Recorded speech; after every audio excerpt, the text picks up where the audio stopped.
আদম আলাইহিস সালাম, হাওয়া আলাইহিস সালাম জান্নাতের ভেতরে যখন উলঙ্গ হয়ে গেল, লজ্জাস্থান ঢাকার জন্য জান্নাতের বিভিন্ন গাছের দিকে দৌড়ায়, দৌড়িয়ে দৌড়িয়ে যেই গাছের পাতা দিয়ে তারা সেদিন লজ্জাস্থান ঢেকেছিল, ওই গাছের নাম ছিল তিন গাছ। কি গাছ? ওই তিনের কসম কোরআনে কেটেছে কে?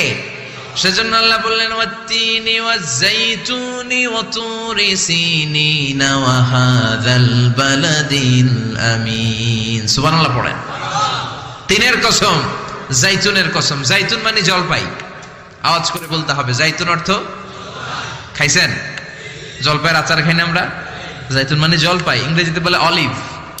তবে আমাদের জলপাই আর আরব দেশের জলপাই একটু গুণগত পার্থক্য আছে। আরব দেশের জলপাই একটু ছোট হয়, আমাদের গুলা সাইজে বড় হয়।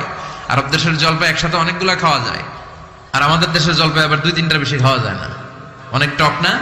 এই 7টা জলপাই আর একটা 3, এই মিক্স রেশিওতে যদি আপনি রেগুলার খান, আপনার বার্ধক্য রোধ হবে, আপনার স্বাস্থ্য ভালো থাকবে। আলহামদুলিল্লাহ পড়েন।